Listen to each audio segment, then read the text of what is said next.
I think at the end of the day, my job is to make the audience feel something, make them laugh, make them cry, but make them feel something, and I don't feel like I've done my job right if we haven't gotten to some point in the story where Tony Stark does this, because that knocked me out, man.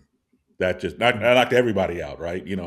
But that's what I'm talking about. Now, we can't all have the Tony Stark moment. Don't get me wrong, but we should try to make every story is about something.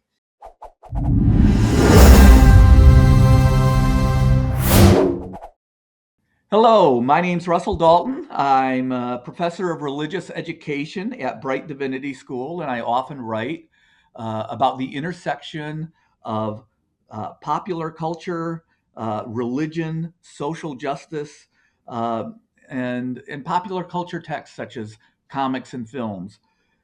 I'm very excited to have with me today Christopher Priest and Evan Narcisse.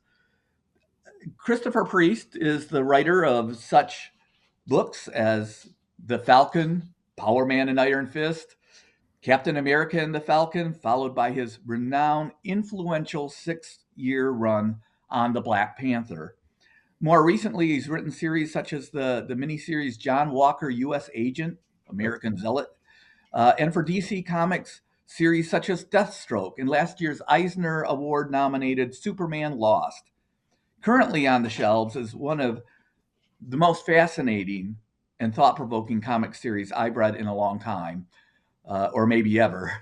Marvel Knights, The World to Come, with artist Joe Quesada, which examines what happens to T'Challa and Wakanda and the Marvel Universe in the future. So, welcome, Christopher. Thank you. Thank you for having me. And also with us is comic book writer, journalist, and video game narrative designer, Evan Narcisse. Evan's written such series as The Rise of the Black Panther, with a consult from Ta-Nehisi Coates, the history of the Black Panther's stories in the series Wakanda, Sam Wilson, Captain America, with Greg Pak, and currently is working on a captivating series, Batman and Static Beyond, for DC Comics. Welcome, Evan. Thanks, Russ. Thanks for having me. Yeah. As you can tell by introduction, I'm just following in this man's footsteps. So please. Well, that's an interesting place to start, because I was going to say, mainly today, I want us to talk about characters you both worked on, Sam Wilson, T'Challa, Black Panther, and you both have connections to Milestone and Static, and so I want to talk about that a little bit too. But first, Evan, I wanted to talk about this book.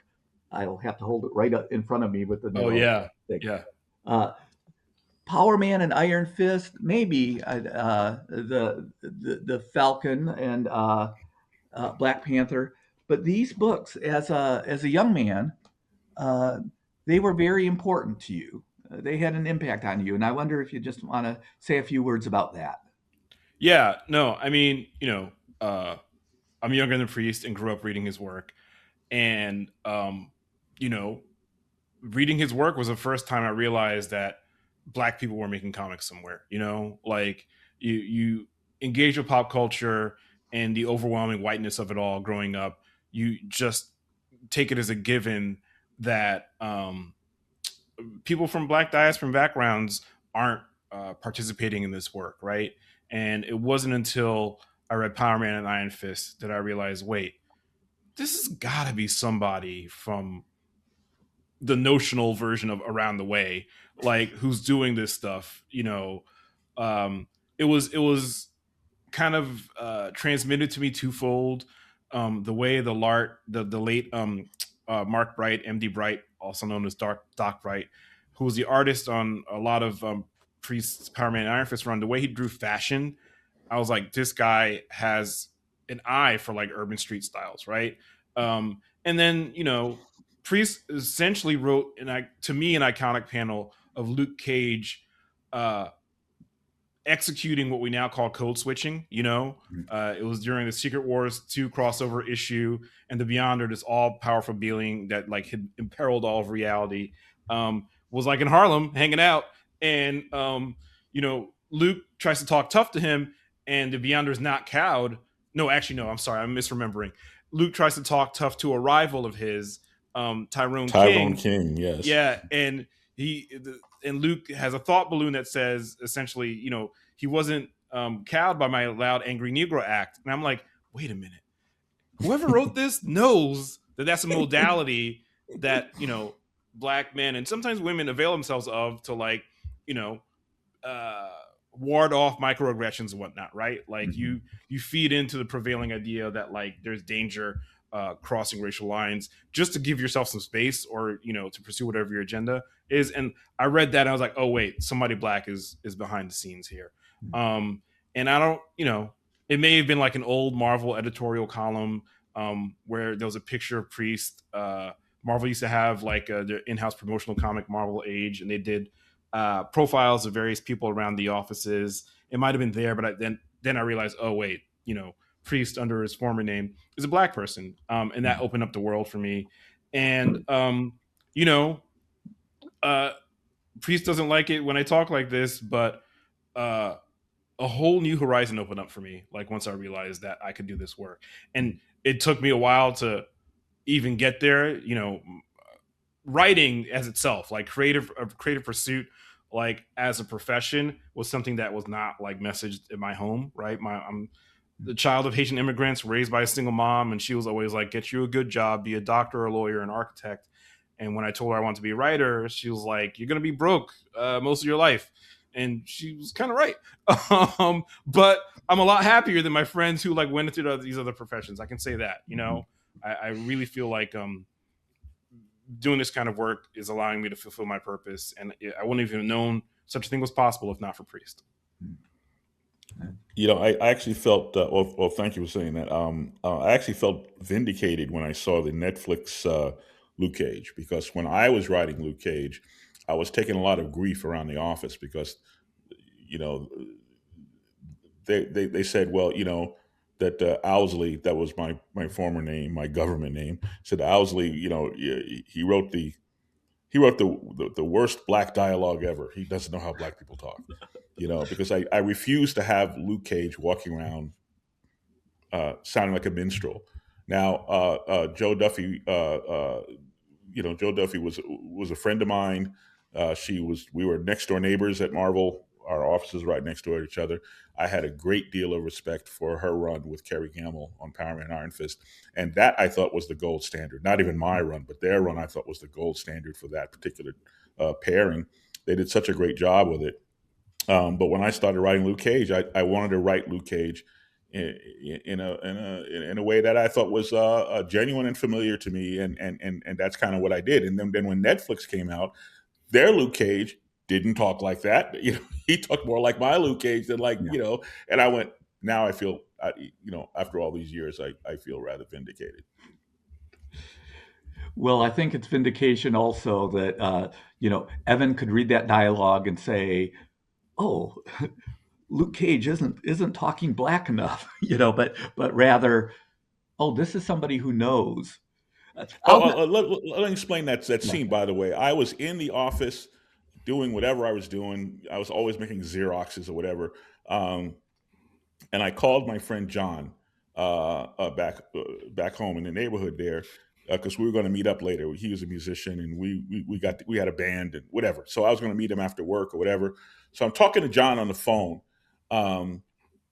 And John lived at that time, he was a kid, lived in what we call 40 Projects, which is in South Jamaica, which was a public housing projects, and I was talking to John the way I talk when I'm at home, and I was just, and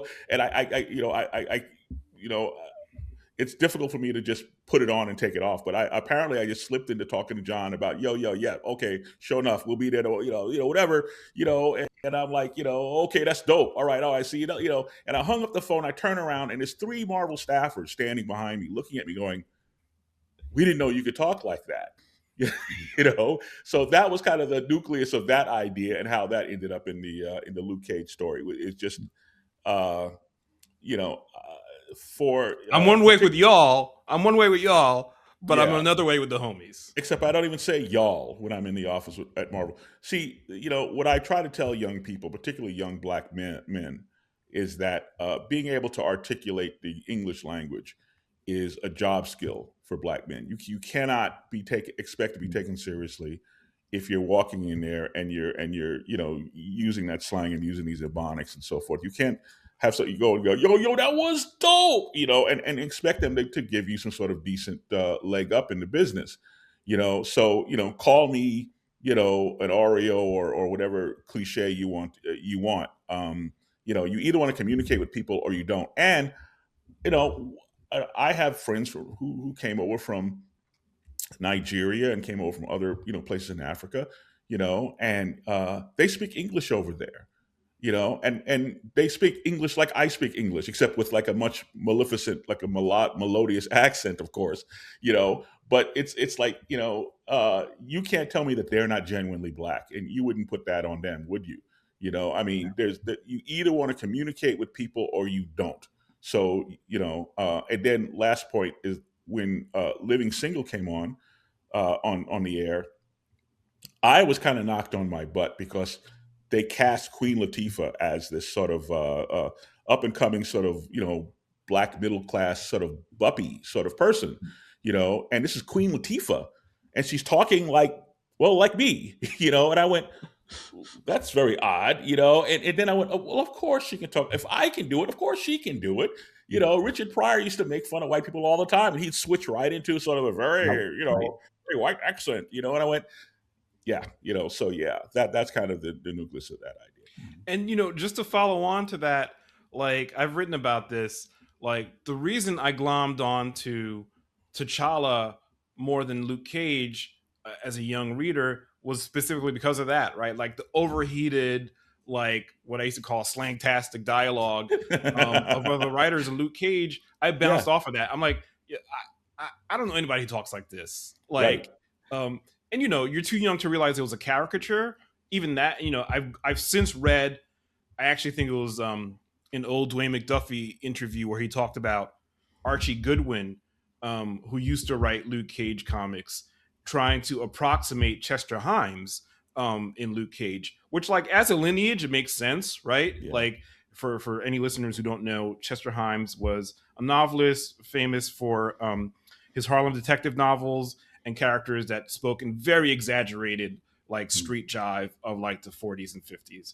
And Goodwin is trying to carry that forward through the blaxploitation era in film that influenced Luke Cage. So, like, as like an artistic endeavor, I can understand it and respect it. But as a young reader, I was like, this doesn't make any sense to me. Like, you don't have all that context when you're picking up a comic and you're watching like Luke Cage fight like Chemo or whatever enemy he was fighting back in the day. So T'Challa for me reminded me of like my parents, like we said, people from the Black diaspora outside the United States who like learned English in a specific mode and executed it in a specific way so that they could improve their like sociocultural fortunes. So I want to just hasten to add that in my opinion, I don't think they were doing satire or caricature. I think that these were white writers who basically didn't know any Black people, and this is like a phenomenon that it used to just kind of turn me around. I went, what do you mean you don't know any Black? That there's actually white people who don't have any Black friends at all, and I find that kind of a head scratcher because it's impossible, I think, for you. I really don't think it's possible for you to be a Black person in America and not have a white friend. Not one white friend. I don't believe that. And yet, I moved. I won't say where I moved to because I don't want to get anybody upset. But I moved somewhere, and I lived in this neighborhood for 20 years. And my white next door neighbor, I never saw a Black person go into his house in 20 years. Yeah. Not a mailman, not a repairman, not an air conditioning HVAC guy. I never saw I'm pretty sure I was. I don't know if that I was the only Black friend he had, but I'm sure that. So it really kind of explains to me, and we don't want to chase this rabbit, but it gives me a broader context of what's happening in America. That there actually are people who are so siloed into their particular culture that they just see other people as the other, or we're interpreted through what they see on TV, or they are interpreted by what we see on TV. And I just find that really, really, really kind of odd. Well, it's interesting. It raises a few points for me. One is on social media and in person. I often find myself telling white people, like, well, okay, for those of you who've never had black friends, right? Because they're explaining. But on the other hand, owning that I don't have that genuine voice in a way. I won't go into it, but I came very close to being hired. It was when I was at Harvard Divinity School as the student pastor in the role that Martin Luther King Jr. had when he was a student pastor doing his PhD at Boston University. I would have been in a very much minority of 12th Baptist Church Roxbury. But as and it ended up not working out, but I realized sort of the arrogance that I had and those who hired me amongst all of the candidates of color, because as I tell my students, oh, I figured I could do it. I'd read James Cone's Black Liberation Theology. I could just go in there and, I grew up in an all-white rural northern lower Michigan neighborhood. But it also raises another point I wanted to get to, and it seems like this is the place to do it. You have both written about diverse groups of Black, of African American superheroes, Christopher and the Priest, Christopher in with the Crew, and throughout Wakanda, Evan in Rise of the, in Sam Wilson. Lots of different contexts, yeah, right. Sam Wilson, yeah. But I remember going to college and my Black friends, this is how old I am, there was this new cop show, Hill Street Blues. Mm-hmm. It was an ensemble show, but it was so meaningful to them because there were two African Americans with different personalities who talked in different ways. Vastly different personalities. Yes. Making it very clear. But you know what's changed though, Evan? Music. Because music has crossed into white culture, where white listeners are huge consumers of Black music, and even white music, even Taylor Swift music, is appropriating some of these, some of our language, some of our catchphrases or whatever the story is. And I think to when I was a kid back in the 60s and 70s, there was white radio and there was Black radio, and it really wasn't that much crossover, and now you got Eminem that just turned everybody on their head. Where are we going? What do we make of this guy? And he's so unapologetic about it. He takes no crap over anybody. He's not Ice. What was it? Vanilla Ice. He's not Vanilla Ice. And it's just kind of knocked these walls down. And then you have intra-racism, which we touched on in the U.S. Agent series, which was really tough because Marvel was getting a little nervous, like, wait, what are you doing here? And you had this character who was being very, very tough on. So he was sort of being like pre-disgraced Bill Cosby. Back when Bill was kind of taking us all to the woodshed. Remember that? Yeah. Pull your pants up. Respectability politics. Pull your pants up, Bill Cosby. So we did a bunch of that. I have hope, some hope for the future, but that whole idea that it didn't hit me until I was an adult. I was a grown man. I must have been in my 30s, or maybe even my 40s, before I realized that there actually are people who don't know any of us. And I went, but we're everywhere. How do you not know any? Yeah. Your mailman. Say hello to your mailman. Get to know us a little. And last point. So the LGBTQ community, there was like this explosion of acceptance that went over in a very small period of time, where all of a sudden,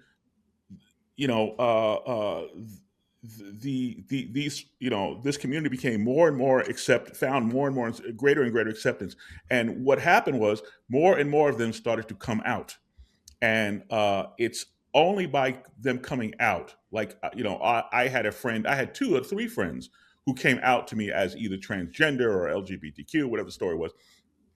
So I couldn't say, well, I don't have any LGBTQ friends. I've been friends with this person for like 20 years, and now you tell me, but it's like, it's only by actually getting to know the other that it breaks down these walls, and it, like, and we realize, like, okay, some of this stuff is just stereotypes, because I've known this person forever. This person is gay, but he's not a child molester.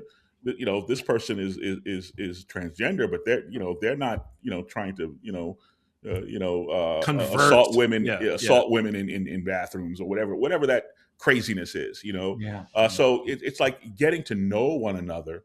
What did Richard Pryor say? Something like, we should all just keep like having sex with each other until we're all just one race, or whatever the story is.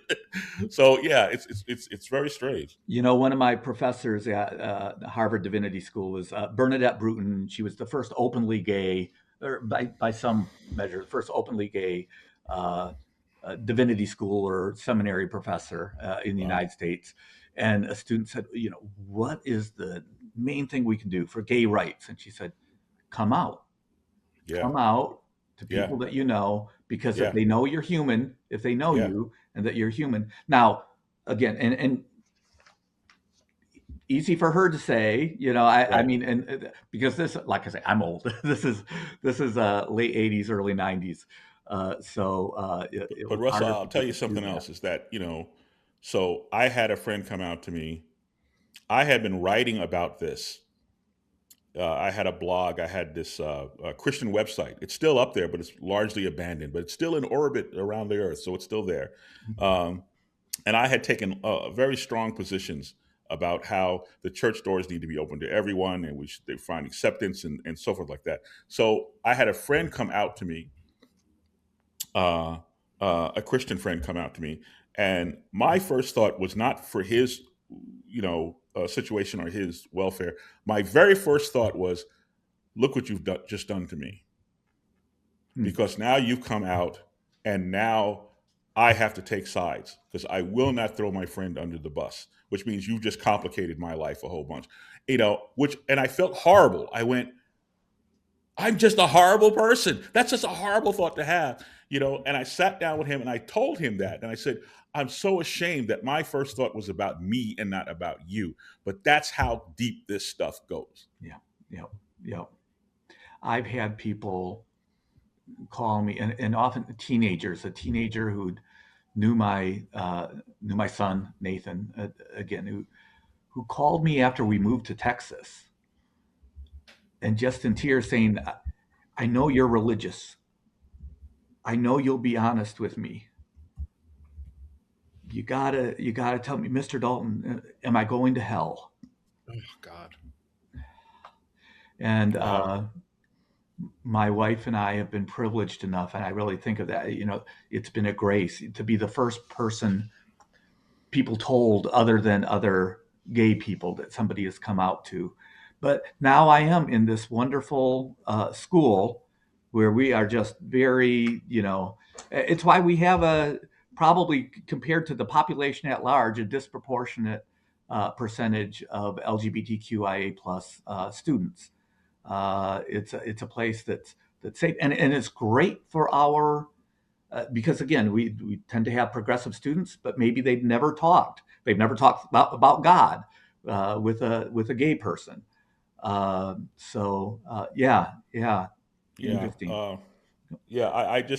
Yesterday, I just handed in a Vampirella script, okay, where there's a character in Vampirella who became born again after a trauma in her life, and she was working with this group of vampires, but she was keeping her newfound faith a secret from the vampires, so that was her conflict, and at any rate, at some point, she has this fall from grace where uh, uh, she loses. She had these powers, and she lost her powers, and she just came tumbling into depression, and she ends up like getting drunk in a bar, and Dracula meets her in the bar and starts talking to her, and Dracula starts like counseling her, and he is essentially giving her a theology lesson.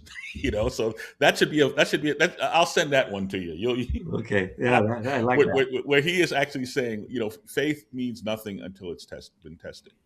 And only by really examining your faith, and I believe this from my heart, only by getting out and kicking the tires and asking the tough questions and doubting. Doubt is actually healthy. Yes. Only by going through that can you find the reason to believe. And that's actually what Dracula says. And then he goes, and he doesn't bite her or anything, and he just, because she had done him a solid, and he was like, Dracula has very few friends, and he had come to try to help her.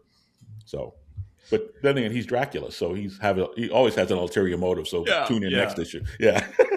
Well, we'll move on in a bit. I'm going to want to get us to talk some about Sam Wilson. Sure. But before we do, since we raised the LGBTQIA plus issue, that Evan, in the history of the Black Panthers, I just wanted to say, Queen Nahanda, am I pronouncing it right? Nahanda? Yes. Yeah. Queen Nahanda. How did that character come about? And did you have any concerns about that anyone at Marvel or readership, that there would be pushback, or and you can say as much as you want about that the character there. Yeah, so it's funny, like, we're talking about superhero comics, Right. mainstream Western superhero comics, and this is all a baton relay, right? Like, it's a relay race, and we all get to like carry the stick for a while. So Nahanda is not my creation specifically. Oh, I wonder. She was a named character and shown in Ta-Nehisi's Black Panther run, where T'Challa would periodically commune with his ancestors, previous holders of the Black Panther mantle, and she was one of them. Then the bit about her specific queerness, her being a lesbian character, I'm pretty sure was added in the Dora Milaje book that oh my god, why am I forgetting Roxane this Gay? name? Roxana Gay? No, not Roxane Gay. This was a non-comics work that came out right before Wakanda Forever. It was about the Dora Milaje. Man, I'm totally blanking. It's the Blurred Girl, her online handle. She's gonna kill me. But not Nettie. Not Nettie. No. Not Stephanie. No, not Stephanie either. Okay. Hold on. Karama Horn. Yes. Okay. Yes. Yeah.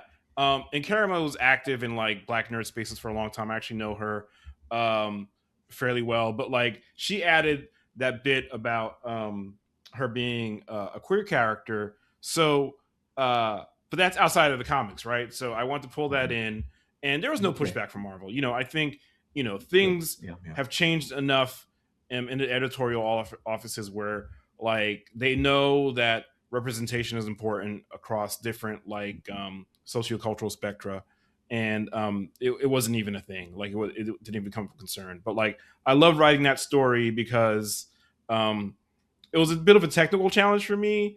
The rise of the history of the Black Panthers was initially serialized in the Wakanda miniseries, like you said, Russell. And the first one was like a 10-page story, and then it was like 2-pagers for like the rest of the miniseries. So I was like, how do I tell a whole story or something that feels at least like satisfying in 2 pages? So they were all really big challenges. There it is. Yeah, Russ is showing that comic. But yeah, I think one of the great things about Wakanda as a fictional construct is that there's historicity built into the idea of the Black Panther mantle, right? For his first appearance, he says, I'm the Black Panther like my father before me and his fathers before him. I'm probably not getting the exact quote correct, but that was the idea, right? That this was a lineage and he's just the latest member. So, going back into the past or forwards into the future lets you show that lots of different people can embody this role in lots of different ways.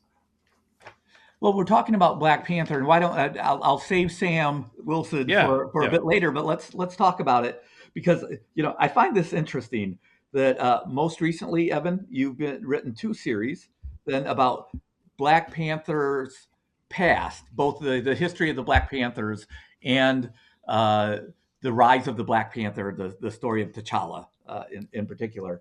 While Christopher, after this massive run that just established so much of the mythos, your 6-year run. Now you're writing about the future. You're imagining a future for Wakanda, T'Challa, for the Marvel universe. But Evan, in the I'm going to hold this up again. So these books up in Rise of the Black Panther, Evan, in that series, which, as I mentioned, I know Ta-Nehisi Coates served as a consultant. You provided a history of T'Challa up to the point that he entered the Marvel universe. And you begin your introduction of the trade paperback that I just held up by writing, "It all started fittingly with Christopher Priest." And yeah, it's true. I mean, I don't want to cut you off, Russ, yeah, but no, yeah, like, it started with Stan Lee and Jack Kirby. Well, no, it's the point. Yeah, my personal journey with the character, or at least getting to that assignment starts with you, Priest. But yes, and starting in particular, I think you were noting the whole thing with the New York Stock Exchange and going out into the world, right? Yes, Am I right? yeah. Like during the Enemy of the State 2 storyline, like the kind of financial market manipulation. He bankrupts Iron Man, Yes, yeah. And the Wakanda Design Group is a publicly traded company. I'm like, well, when did that happen? There's a secret isolationist country. You think about what was that inflection point in history, and that got me thinking, look, like I said before, superhero comics writing is all about synthesis. Like, what have other people done? Can I find a new angle? And weaving various threads together, right, to form a new quilt, right? Quilts are made out of scraps, not that anything I was using was scraps, but there was an aggregation, right? So Priest says it all goes back to Stan Lee and Jack Kirby, and he's right. One of the great things about Christopher Priest's Black Panther comics is that he goes back to first principles with the character, right? Like, he's a schemer, he's a planner, he's the leader of a sovereign nation that's embattled and constantly in danger, not just because of the precious resource, but because they have their own agency, as a country. So, right.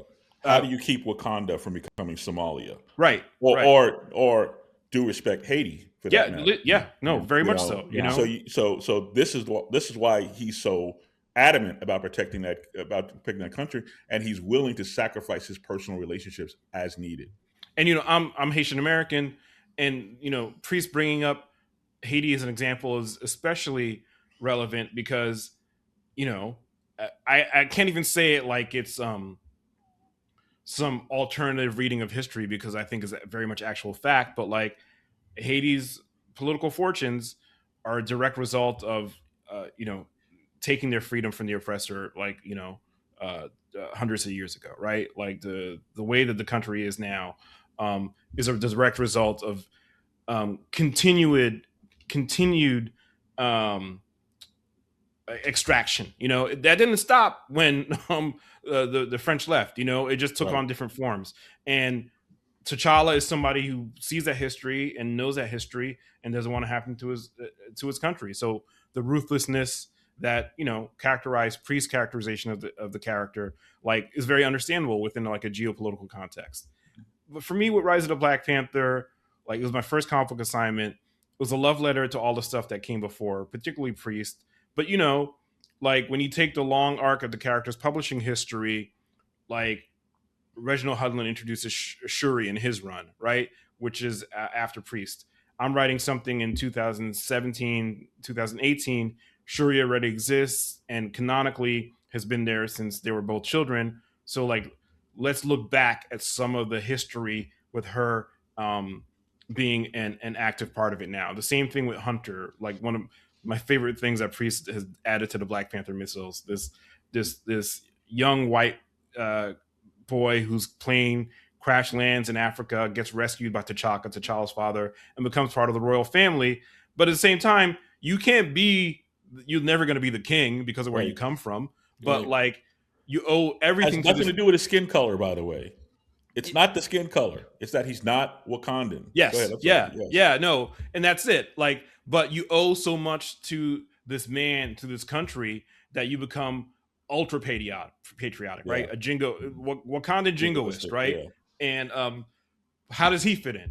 Like Mhm. there's this, so it's a bit of a story of the family, but also Rise of the Black Panther is like a story of the character's publishing history. There was one moment that I'm particularly proud of, which is like Doctor Doom has been trying to beat the Fantastic Four for years at that point. And what do you mean this young African king almost kicked their asses? I gotta invite this guy to dinner, and he does so, of course, in a very Doom way. But No, I love it. yeah, like Yeah. it, the character contains so many modalities, and I think the the sign of a really strong, healthy superhero character is being able to like exist in these different modalities, right? I grew up watching reruns of Adam West Batman, thinking it was corny, learning about like the more dark gothic stuff from the 40s and the way Denny O'Neil brought it back in the 60s and 70s. And now Batman can be, a Lego character in a Lego Batman movie. Yeah. And A very that's good just movie, as valid. yes. Yeah, Yeah. it's just as valid as anything that Frank Miller wrote, as anything that Jerry Finger wrote. Yeah. And I think T'Challa is approaching that kind of inflection point where, like, Yeah, he's not people going are to be seeing the possibilities of the character. Where for years, I think Russell, that people had confused Panther with Tarzan. yes, And after his introduction in Fantastic Four, and all due respect to Roy Thomas and whoever else was Jerry, whoever else was working on him, it was just like he was not a sophisticated person. He wasn't portrayed as a particularly smart person, and all that other stuff. And I think that if I contributed something to this, and if Evan contributed something to this, and certainly Ta-Nehisi, that people are starting to see. Well, wait a minute. We could put this character in all kinds of circumstances, and there's all kinds of ways that we can and adventures we can have with them. I'm sorry, Evan, please continue. no, yeah, you basically said it all. And like, I think one of the, we are obviously speaking in a post Ryan Coogler moment, right? Where like the movie introduced the character and what he could symbolize to, millions of, if not billions of people across the globe, right? And one of the beautiful things that happened as a result of that is like people from different parts of the Black diaspora were talking to each other, comparing experiences, where the history is shared, Telling preserved. stories. Yes. Yeah, Telling and like stories. Yeah. that's I, I, I was lucky enough to be at the movie premiere, and Priest was there too, and so was Ta-Nehisi, and like I'm not too proud to say like that I was weeping during the movie and afterwards, because it's like, yeah, like there's so much multiplicity like throughout Black life that gets compressed and eluded through stereotypes and fear mongering, that like even we don't know each other. We have to get past stereotypes about each other. Like I was a child of a Haitian immigrant, and she thought that Black American people were lazy, and the stereotypes that get foisted on them internally get exported too. Anti-Blackness is like one of America's prime exports, and Yeah. it can be self-inflicted.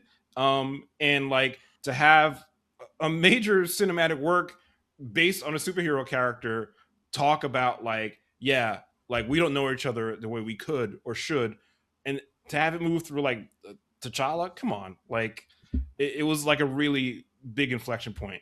I know we're 7 years gone from it at this point, but like it continues to be important because we're still chasing multiplicity. Yeah, but it was a landmark. It was a landmark. I became very emotional as well. I had never seen Us in a film that was mass market and with a budget like that. And to see that moment where you get the flyover Wakanda, and there's the huts. Remember that, the huts, and they're playing that wonderful music. The music was incredible. Yeah. They're playing that wonderful music, and then like the hologram fades to reveal the majesty of Wakanda, and I just lost it. And I told Ryan this when I saw him. I just lost it. I went, wow. This was a film where it became almost a religious obligation, particularly among Black people, but also Latinos went to see this. I mean, we brought grandma who would never go to see Captain America, could care less about the Avengers, right? But they went to this, And Marvel found an audience they didn't realize they had, and it caught them by surprise because they weren't ready to turn around for Black Panther 2. Yeah. It didn't occur to them that this thing was going to do that kind of that kind of business. But it's like, wait a minute, you found all these people that would never set foot in one of your movies and brought them in here. Yeah. And it was just, it's going to stand as a landmark event. Yeah. And I want to give more flowers to Priest. This is the man who was saying this like back in the 80s and 90s. The crew is like, hey, there's different versions of Black existence, and we can smush them together, and we can try and I remember the writing you did about the crew, Priest, where you're like, yeah, let's get this in Black churches, let's get this in barbershops, like let's try and put these books somewhere where where the audience that is out there as a Black person. They put it right into Diamond, and it went to die. And actually, they canceled the book before the first issue arrived in the store. It was canceled before issue 1 went out, and that's when I decided to just. That's pretty much when I just. Or did the crew come after or before Captain America and the Falcon? I forgot which. It came after, I believe. I think it came and I think that's when I went. No, it came before because I did Captain America and the Falcon, and then at the end of Captain America and the Falcon, there was a bit of a kerfuffle. I can't pronounce it. Kerfuffle. Yeah, kerfuffle, whatever it was. It was a mix-up, but there was some business going on there, and that's when I kind of stepped away. But yeah, and in fact, it had to do with the Falcon. When we get to the Falcon, we'll talk about that. Yeah. Well, and in the rise of the Black Panther, right? You used the word, the introduction of syncretism, which is part of T'Challa's journey, but also this was fascinating to me. You had him reading young T'Challa, and I don't know if this was an artistic choice or your choice, reading Erik Erikson's life history and the historical moment. Now, Erikson is very important in my field of study. Child and society, especially his work on identity, which is one of the themes of your story, right? You have Nyama telling T'Challa at the final issue, after all of this journey, you are the Black Panther, my son, and you will rise. And what did you think that T'Challa had to go through, had to figure out in order to embrace that identity in that journey that you had? Yeah. Well, I think the Erik Erikson sequence is Killmonger. And the reason I came up with that was, one of the things I wanted to do with Rise of the Black Panther was do what we call in the comic book business a secret origin for Killmonger, right? Because when we meet Killmonger, that's right. I apologize. It's all good. That was the theme goes for both of them throughout, right? It does. Yeah, it does. When we first meet Killmonger chronologically in Don McGregor's Jungle Action Comics, he's in exile, right? We don't really say why, but basically, T'Challa's in New York with the Avengers. He runs into my king, take me home with you, right? And T'Challa kind of brings him home with him. Yeah. But for me, it was well, why is he there in the first place, right? And come up with a backstory that has him being abducted by a Wakandan who was working with Hydra, and basically he can't get back into the country, right? He doesn't know how to get back home. You're child abduction, as unfortunately we are seeing in the American political landscape, is another tool to demonize and take away people's rights. But we meet him as Eric Killmonger, and I was like, well, why did he choose the name Eric? What about Eric? What's an Eric that he could have imprinted himself off of? So I did a little bit of research and came up with the Erik Erikson. Yeah. And as for T'Challa, the thing for me that I love about T'Challa, and I've read about this in essays and whatnot before, but he's a character that stands at the intersection of tradition and modernity, right? And he has to break with tradition in order to safeguard Wakanda, right? He's look, we got people flying around through the sky with fire, and we got this big giant guy who eats planets.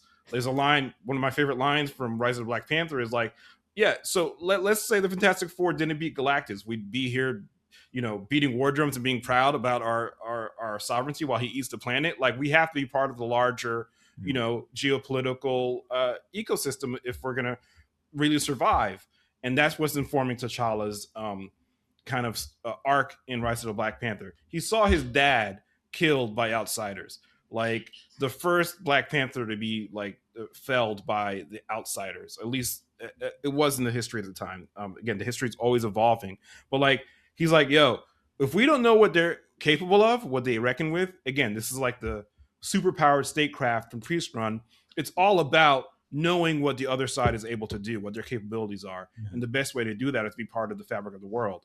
And again, depending on the writer, but depending on the take, T'Challa is a manipulator or there's an honest curiosity about the outside world that he never got from growing up inside a palace. I think both takes are valid and actually support each other. But yeah, the paranoia is undergirded by curiosity, and what overrides all of that is, you know, maintaining the sovereignty of Wakanda as, you know, the unconquered realm, which is the nickname it goes by in the comics. So that was the arc, you know, and what T'Challa has to wrestle with is like, this kind of responsibility took my dad from me. You know, my mom died when she was really young. Like my adoptive mother, I didn't really get into this in Rise of the Black Panther, but you know, was abducted by an Afrikaner. You know, like there's Black existence is which was a very brave thing for Don to write in those days. You know? Yes, yeah. I went back and reread some of that. And I'm surprised he got away with it, but I suspect that nobody at Marvel read it until it was in print. They were like, also, you know, that was Marvel Comics Present, and that was a weekly comic, so they just couldn't like ride herd on him. The way they would from a production standpoint. No, wasn't it? That was bi-monthly, wasn't it? I'm pretty sure it was weekly. Weekly? Yeah. Well, I'm gonna look wasn't at it? Okay. Yeah. But yeah, and I think that again, if you sift through the history of this, if you sift through the character's publishing history, you see that like one of the things that T'Challa can symbolize is that like Black agency, Black personhood is always in danger. You know, it's always under threat, right? And it could be the Klan, it could be, you know, Hydra, it could be like Secret Empire, and those are all metaphors for like, they can be read as metaphors for forces moving through society, but also could be interior stuff. You know, I think one of the things that I love that Priest did during his run was Achebe. You know, he's like a cleric who's an outside agitator who like knows that religiosity can be weaponized against, you know, progressive leadership, right? And again, you don't have to look very far across any country's history to see that kind of stuff. And you know, we can move these ideas through superhero stories, and that's all I want to do. Yeah.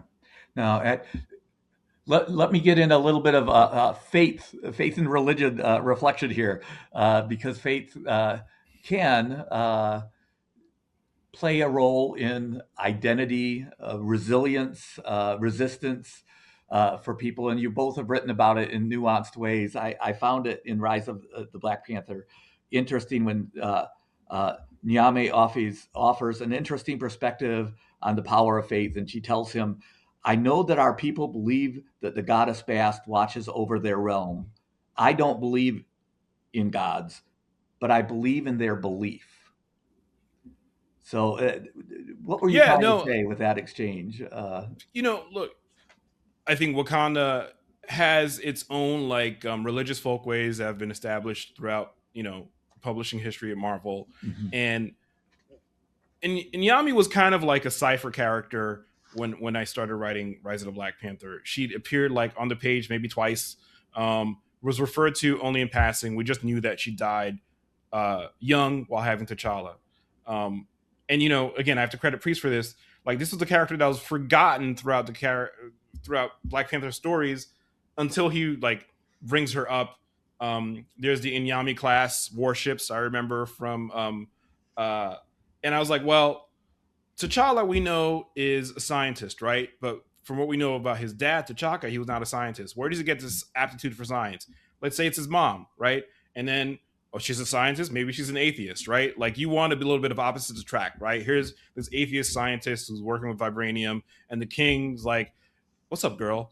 Want to make a baby with me?" I'm being a little bit flip, but the idea is that she was an outlier in Wakanda society, and which is deeply religious. They believe they're, the Black Panther is essentially the Pope of the country, right? But he's also like Muhammad Ali, and President Obama, all wrapped up in one. So you live in a religious society, but you don't believe in the belief system, right? You don't buy into that, but you respect what it's been able to do for the society, right? Like, it's interesting because in the world to come, Priest is playing with clerics who manipulate public opinion to achieve political ends. But there's also the other side where, like, hey, believing in Bast and believing in the Panther spirit lets you achieve what Wakanda has done, right? There's that great miniseries from 1988, Peter B. Gillis and Dennis Cowan, the Black Panther series, where, like, this is before they started calling the Panther God Bast, but, like, the Panther God, and this is an apartheid era story, so it's very much about, like, hey, why don't you do anything about apartheid Black Panther, Black superhero? And we see the Panther spirit being angry with T'Challa for his inaction. And again, the idea that faith moves through this society in all these different ways. I just wanted to see what the perspective of somebody who didn't believe in any of that at all, but still had to function with it, was with Inyami. Well, there was that exploitation of religion. There's definitely, I mean, and this is a good time to kind of switch to talking about the world to come, and just again, now we're moving to the future, to T'Challa's future, and Christopher's series with Joe Quesada.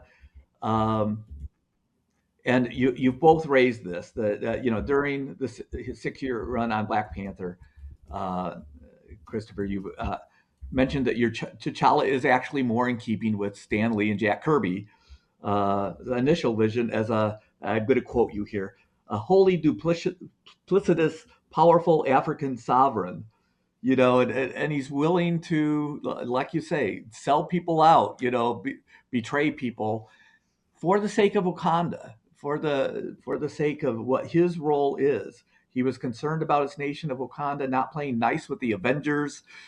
A lot of choice words for the Avengers there.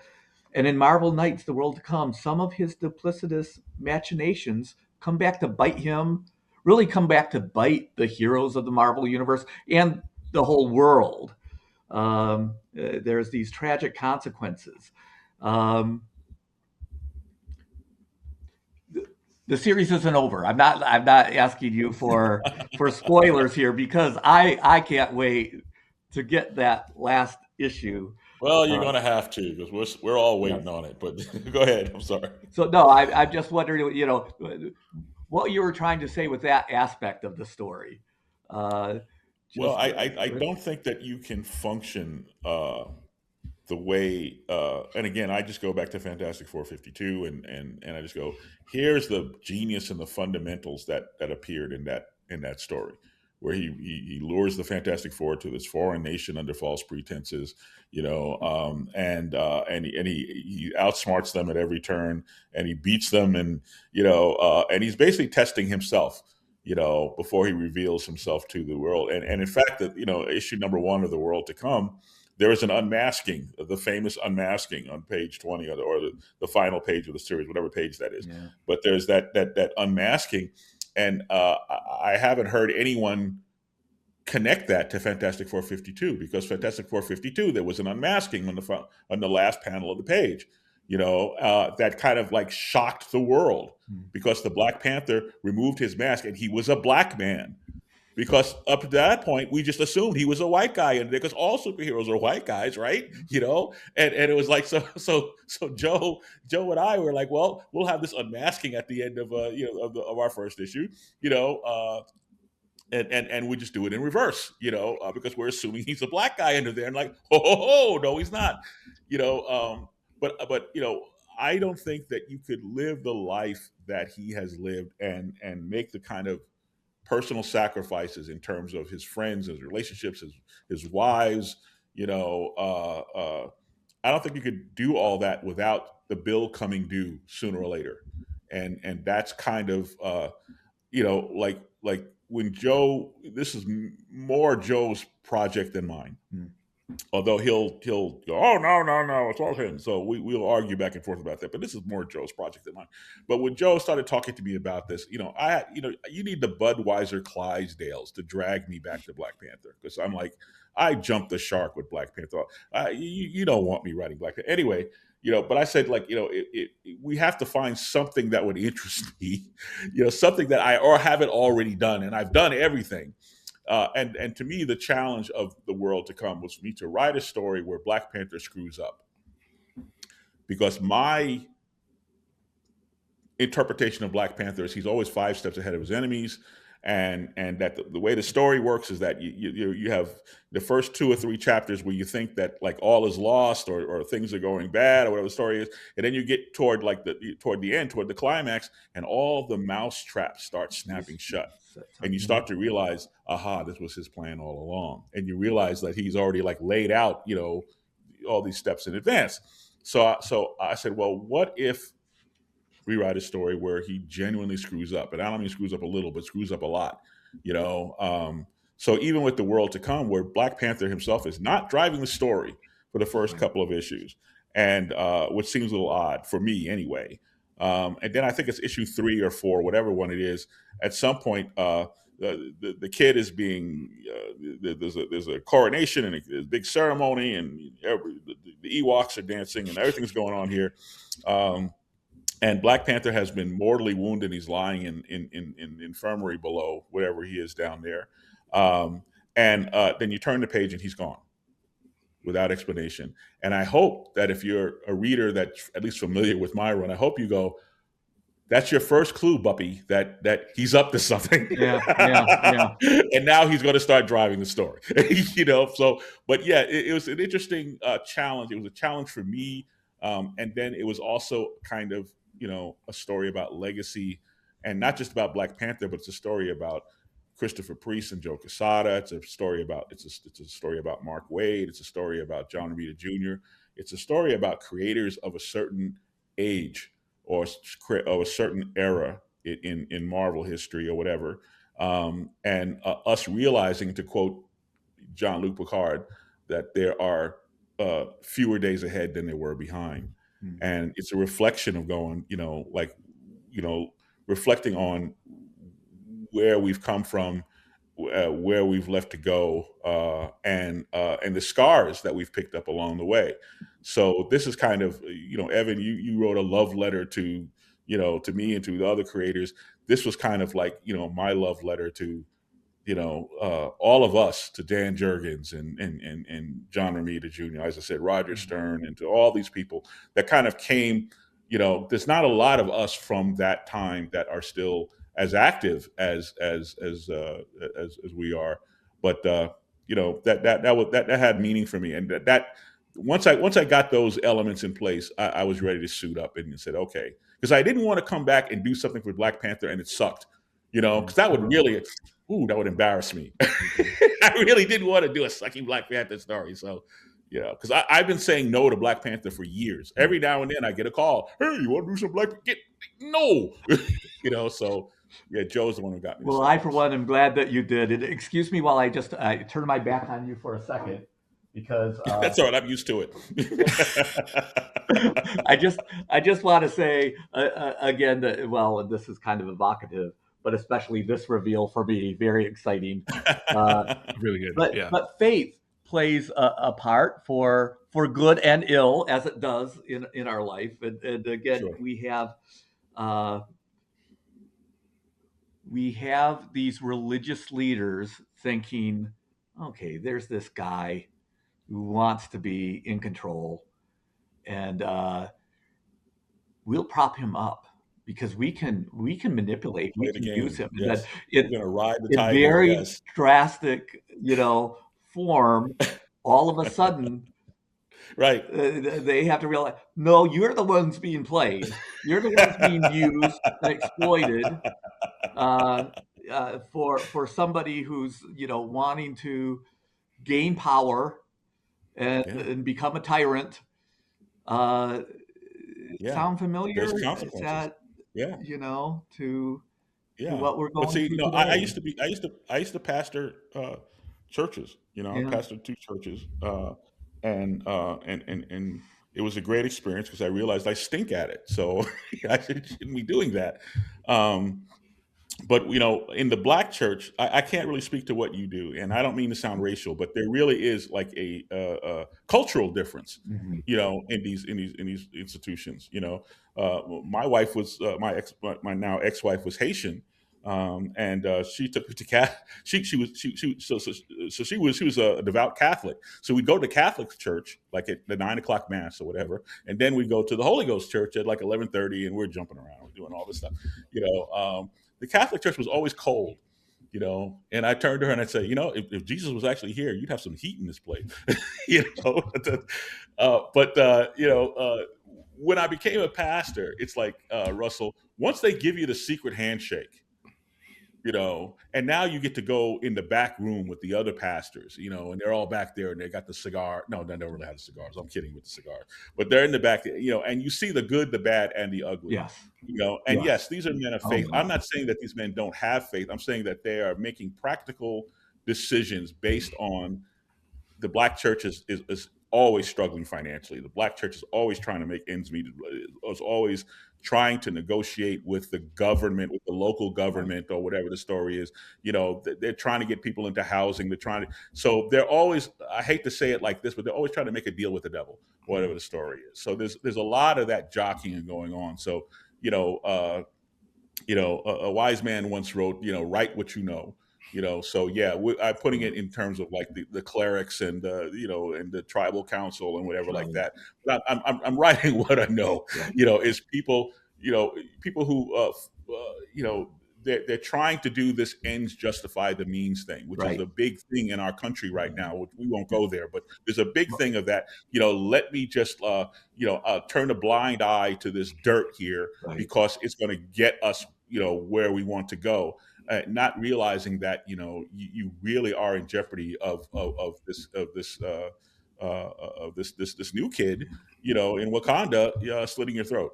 Yeah. it's No. it's very dangerous to do this kind of stuff. Yeah. Clergy association meetings, it's some of the best, most heartwarming, a whole lot of really good people trying to do good, willing to risk their careers. I could tell you stories where they did. Stands for justice, stands for compassion, stands for Yeah. mercy. I'm not saying they're bad But people, right? also Yeah. some of the worst, power hungry, celebrity thirsty people as well.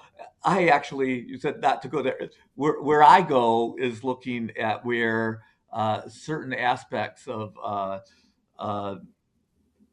white Christian nationalism, right, Yeah. propped it up, right, a president who, Yeah. played them totally. But once you start making deals and compromising your ethics, or your honor. I was mentored by a guy named Larry Hama, who embraces. I'm sorry, I'm talking about him like he's still around. Sorry, Larry, But I was raised by that guy. I started working for him when I was a teenager, and he embraced a sense of the Bushido culture.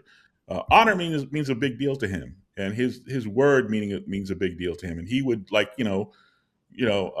of set me straight, and where he really didn't have to. I mean, he was my boss, he was my editor, he wasn't my dad, but he might as well have been I didn't have a dad, I had Larry, and I inherited a sense of honor from him. And what's funny, Russell, is that if you are an honorable man in our days and times, no one actually believes you. They think you're a con artist.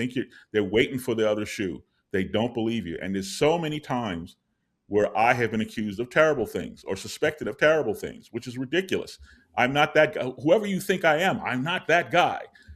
I don't mess with people's wives. You understand me? I don't do that. Yeah. I don't steal. I don't lie. I don't lie because I'm old. I can't remember who I told what to. I literally do not lie. You must be up to something if you're doing But right. I mean, right. that's the attitude often that.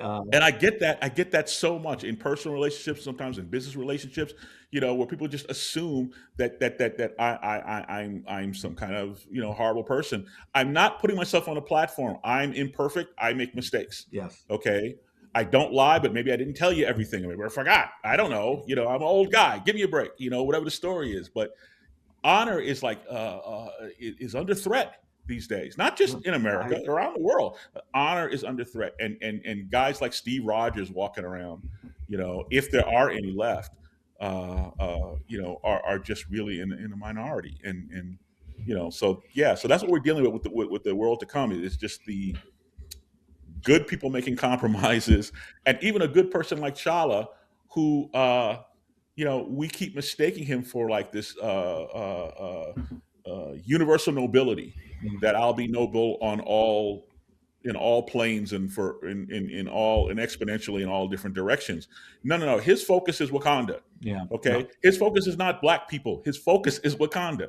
Okay. He's not getting into the civil war in Sudan. He's not going over to Somalia.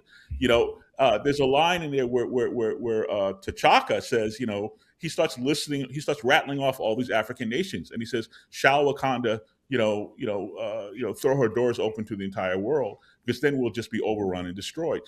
He accepts the fact, and it's a hard thing to accept, Russell. You can't save everybody. You really can't. Yeah. Every time Superman puts on Clark Kent's glasses and lays down and goes to sleep, he's sentencing thousands of people to death. You realize that? Yeah. You can't do it.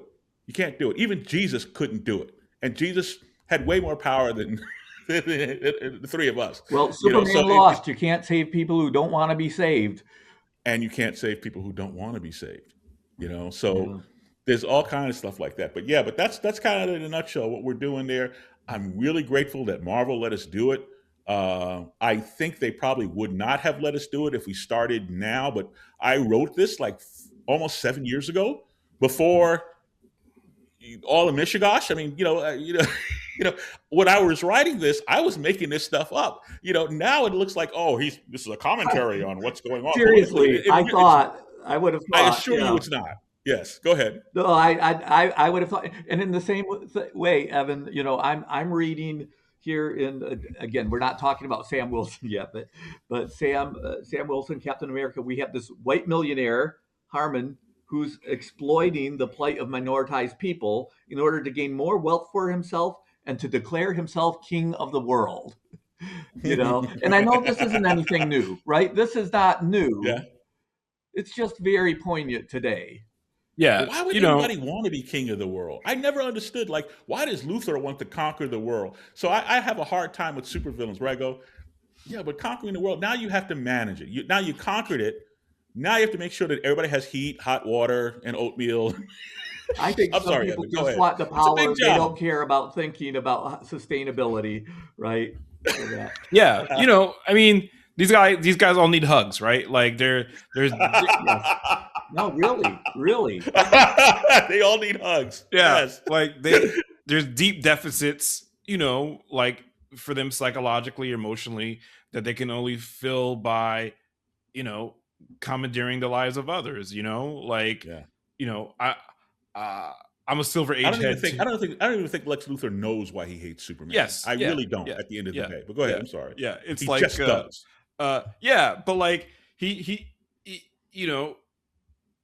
much has been made of the fact that it's xenophobia, but it's no, Superman represents somebody who can use immense power towards the public good, and Lex just doesn't have enough secure attachment, if I can use psychological terms, to even conceive of that, mommy and daddy didn't pay attention to me, and look how smart I am. Yeah, son, whatever. We don't care. Right. And you grow up with that, and then you just want to keep on showing off to the entire world how impressive you are. Then somebody shows up who can fly through the sky, and it's not a big deal. Of course that's going to tick you off. And back to Sam Wilson, Russ. The thing there was, again, me and Greg, when we were working on that series, very much wanted to treat the historicity of the Marvel Universe as a real thing, right? So we start off with Isaiah Bradley's birthday, and this birthday party where all these Black superheroes are at, because Isaiah Bradley's story and for any listeners who may not know, Isaiah Bradley was an American soldier who was subjected to the experiments that helped develop the super soldier serum that turned Steve Rogers into Captain America. He was a Captain America concurrent with Steve, but he went AWOL to liberate a concentration camp and was court-martialed by the United States government for 17 years. So his existence in the Marvel Universe, it's like finding out that, there's actual, Black people throughout American history who've done heroic things, against slavery, against systems of oppression, but you don't get taught about them, right? So Isaiah Bradley is that kind of character. But the people who know the history, in group versus out group, let's say, like celebrate and validate this man, right? And what got Isaiah to where he was, vulnerable to systems of oppression, was like people in power who just want to consolidate their own power for like the messed up psychological reasons we've been talking about. So that's who our bad guy was, in that mode, in the Better Angel story. And how does he do it? Is by presenting a false pretense of reparations. When we were developing the story, me and Greg called it space reparations, right? Where like these floating platforms where people who are in precarious conditions, marginalized politically, racially, socially, can go there and like own a piece of land, work the land, find community, and start over, right? Outside of the boundaries of society that has rejected them. He's selling them that dream, which is the version of the American dream, right? This land was colonized by people who were supposedly looking for religious freedom, some of them anyway. But yeah, so like he's selling that dream, but of course it's a lie, and it's for his own consolidation of power. And Sam, as Captain America now, like is a guy who's deeply invested in this. He gets in from a family connection, but it's like, yeah, he's seen the cycles of history. You can't be Captain America, especially if you're a Black man who's Captain America, in the case of Sam Wilson, and not know the cycles of history. So like we wanted to have that be part of it. And that's why I wanted to bring in the character of Josiah X. Priest and I have talked about this, but this is a character that he created for his run of comics called The Crew. And this is Isaiah's son by virtue of cloning. And he had a very oppositional view of American power and military service. He's, his dad was experimented on, court-martialed, and lost like his own personal agency. He can't talk or express himself anymore by virtue of the experiments. He's like, nah, I'm not wearing red, white, and blue. Right, those colors have not done well. Those colors anymore. People. Yeah. I suspect Priest and I might have some philosophical differences about this, but that's fine. But he's gonna be a crusader for good, but in a different modality than Sam Wilson, and they have some friction. He views Sam as naive, and Sam views him as being like inflexible. And that was a great part of writing that story with Greg. So, like I said, I think a lot of Black creators who do this work in the superhero space are trying to chase and establish multiplicity, right? Yeah. Like multi-generational, like multi-denominational. And I'm not talking about in terms of faith, but like different groups you belong to. And, we can agree on the goal, but not the methodology, right? Well, let's talk about that a bit. Yeah, go ahead. I wanted to get to that and some of the connections because we've already talked a bit with the Hill Street Blues and all of that there's a common experience, but there's differences. But in your writing, in the Falcon, Christopher Priest, you from the start you established in the first issue, that miniseries that. And let me ask, because I read different things. Was that when people say you were the first African American to write an ongoing series for Marvel or DC, is that the series that they're talking about when you did that? The Falcon book? Or, pardon me, or Evan, you had a thought? No, I'm saying, was it the Falcon book? Because Falcon precedes Power Man Iron Fist, right? Right. Yeah. So that's what I was wondering. Technically speaking, it would be Power Man and Iron Fist because Falcon was a limited. And that was the ongoing. Okay. Yeah. So back to that first issue. From the start, you were interested in confronting difficult social issues, not making it easy, you know, it was for younger readers, but you know, you weren't just making it easy. But from the start, you established that Sam Wilson was a social worker in Harlem, and that was important, and that's a thread through. And then I'll because I'll be asking this of both of you and talking about it. Then Evan, in your series, Sam Wilson, Captain America, 2025. So again, the Falcon in 1983, way up to 2025. You talk about the continuity. You co-wrote with Greg Pak. You start off in the first pages of the first issue, showing Sam to be a social worker, the identity as a social worker, which is very important in your story, as it turns out, uh, and that he served at the Uptown Mercy Mutual Aid Soup Kitchen, um, and he comes in to save the day. Why was that important? Let me pause there to just ask why that was important for the two of you, having his identity as a social worker, kind of. Well, that was previously established Right. when No, I came I on. know He it was was already just in the It first was already a issue. Yeah. social worker. It's just that no one had done anything with it. Right. And then I know I'm getting this wrong. Evan, help me here. There was a film starring James Earl Jones as a garbage man who was trying to date this single mom. Was it Claudia? What was the name of Yeah. this film? Diane Carroll, I think, Yeah, it was was Diane the Carroll. female lead. And a social worker came to her apartment, and she had to start running around hiding stuff from the social worker, you Mm. know, and that kind of like lit me up where I was like, okay, now is this what Sam is tasked to do? You know, to kind of go around and you know, he wants to help people, but at the same time, there are these, you know, rules and regs that he has to deal with. And then how does that impact him? How does that affect him? And then would a social worker run around talking jive? Because people before they were riding him with that bad. We just went over that sort of like here's black people written by white people who have no black friends, right? You know, so uh, uh, my understanding that in New York City, in order to be a social worker, you have to have an MSW, you have to have a master's of social work. You cannot get a master's of social work and be illiterate and talk like a moron. You can't do that. Okay, so that had to go. The Falcon thing, it was a training story from Jim Shooter. Jim Shooter he gave me a lot of them, Mm. and this was just one of several, you know. And then Paul Smith was a guy who was trying. He gave it to Paul Smith as a tryout. He was a new kid, and they gave it to him as a tryout. And then Paul, he took off, you know, immediately got snapped up by the X-Men people or whatever. He went straight to the front of the line.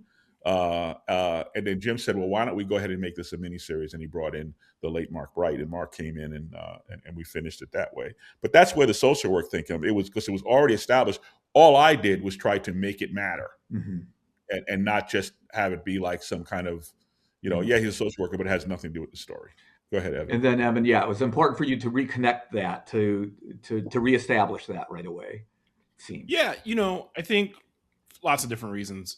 When Greg and I were talking about it, one of the things that we both were like in agreement with is like when you look at black superheroes in the big publishing houses of Marvel and DC, like so many of them have like militaristic backgrounds, right? Like, you know, like depending on the continuity, Luke Cage gets his powers because they're trying to recreate the super soldier serum, right? You know, like Isaiah Bradley, who we just talked about, like, you know, you can go on and on and on. You know, Sam is a dude who saw some messed up stuff happening in his neighborhood and wanted to do something about it, right? Like superhero, yes, but also social worker, you know, being in community with like people who are in crisis, like where you are is like super important, right? You know, for me, one of the things, and again, this is going back to Priest and that work in that Falcon series, like Sam is a character who's like, he's not a punch first, ask questions later person. You know, I think Sam's the kind of superhero who's like, he'd prefer not to get into a fight at all. You know, like he can throw hands, he'll do it if he has to, but like, what's really bothering you? You know, like that's the deal, right? Like, let's talk about that first. And maybe we're going to have to like smack each other upside the head. So that was part of it. But also, you know, like as conversations around policing and brutality have happened throughout, the last couple of years, mutual aid is something that's super important. We can't depend on the power structures that exist to always be looking out for people and not always assume the worst, right? And a soup kitchen was something that we hit on. Like, yeah, like the cops can do good, bad, or indifferent, but like people still need to eat. Like these kind of things.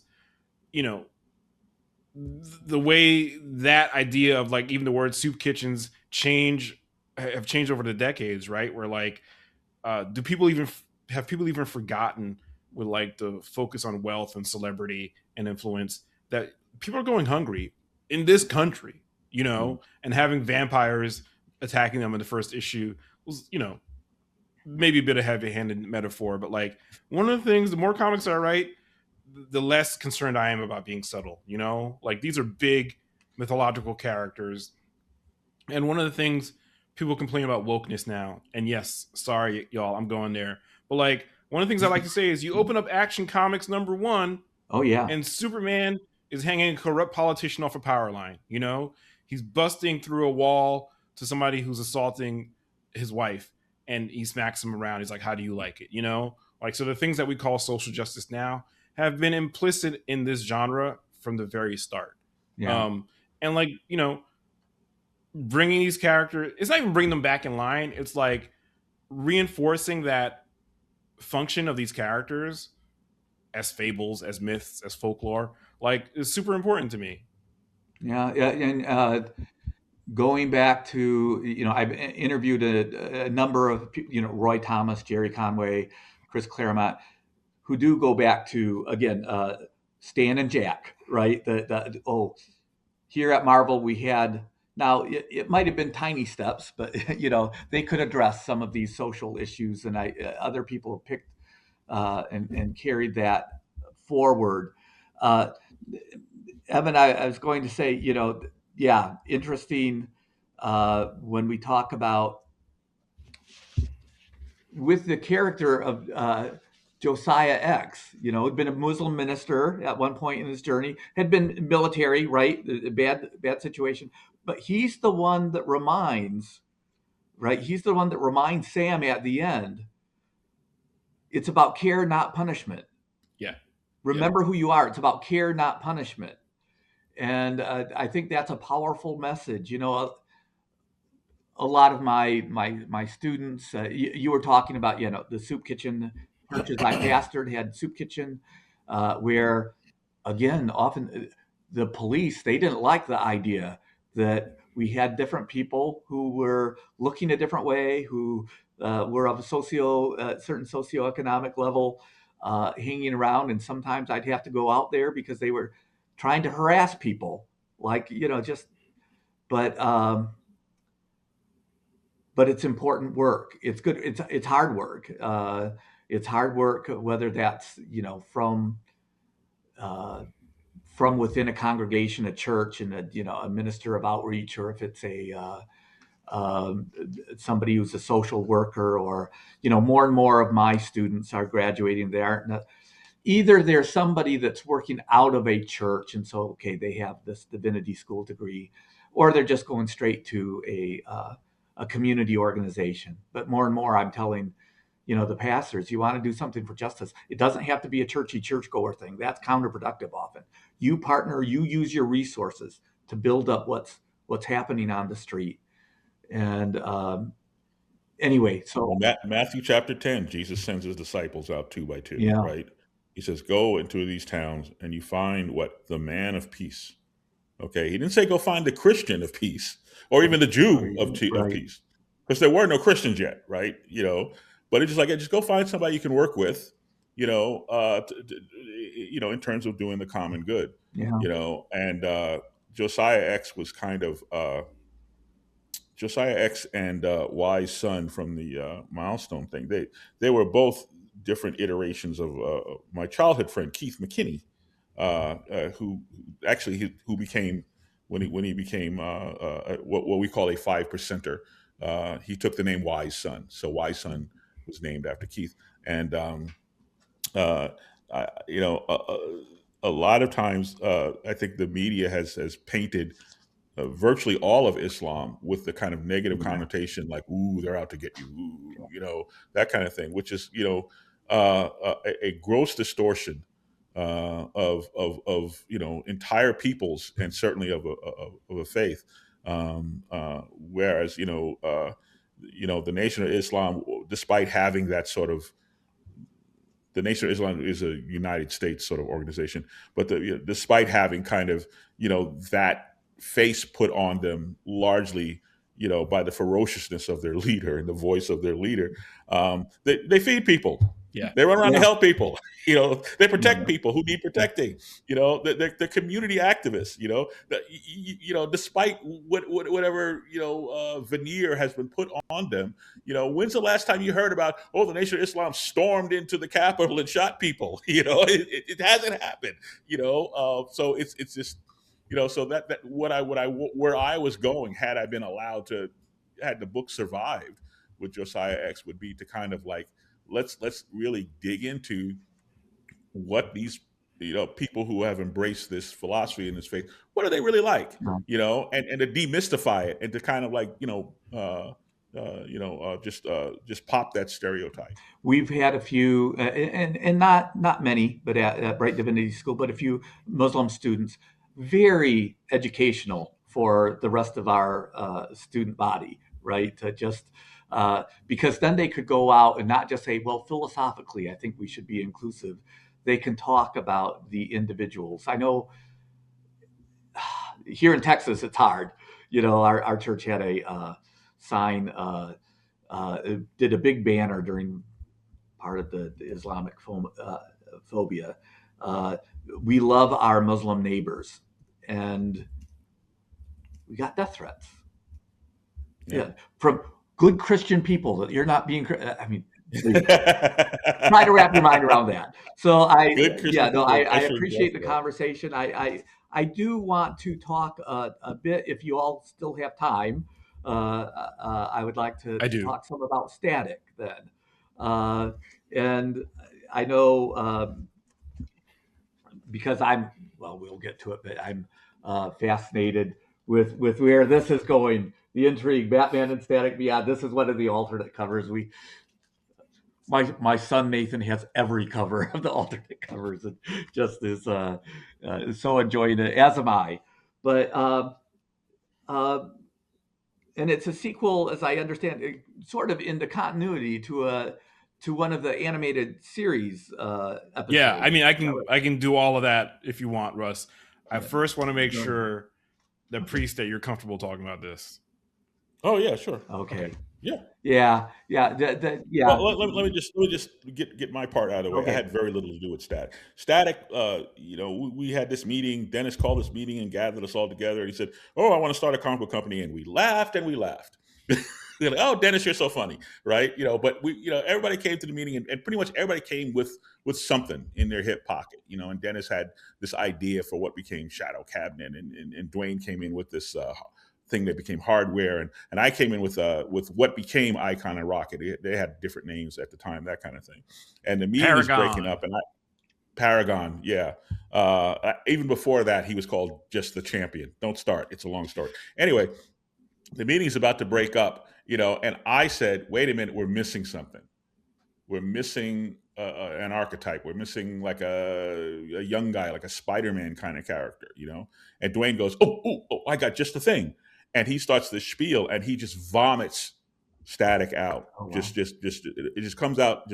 I mean, in 90 seconds, maybe a minute and a half, And we looked around the room, and I looked at Michael and Dennis, and we all went, "Yeah, okay," And I said, "I got the name. We'll call him Static."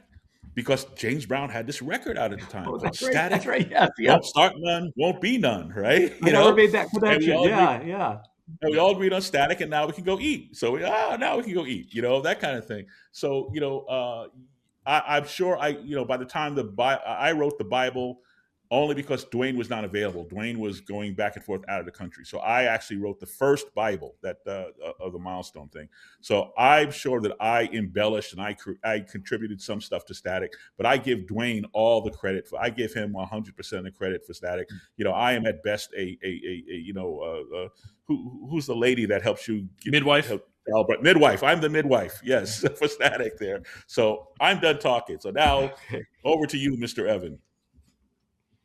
I mean, look, one of the things I say, like when I talk about my journey from like fan to professional, like Milestone made me, like I was in college in 1993 when those books came out, and they changed, again, what I thought was possible, like the way I learned about Dwayne was similar to the way I learned about Priest, like with Dwayne it was a little bit easier because I saw he was an associate editor and they had like a little profile in Marvel Age. I was like, yeah, that pretty much looks like a black guy unless they got the colors wrong. I can't remember the first writing of his that I read pre Milestone. It was probably Damage Control, but probably, that's before Deathlock, right? Yes, yeah. Deathlock, okay. I think, was right before Milestone. I think it was Damage Control, then Deathlock. And once you read the Deathlock comics, it's again very clear that these are two black people who are making this story, right? For lots of different reasons. But Milestone, like again, multiplicity for me is like the watchword of like the things that made me, shaped me, and I'm trying to achieve. And the beauty of Milestone is like there's no tokenism because we've got multiple characters from multiple backgrounds. They had multiple queer characters. They had the first transgender superhero character I'd ever seen. Lots of black people from different backgrounds, like from all of the Caribbean versus the States and the South.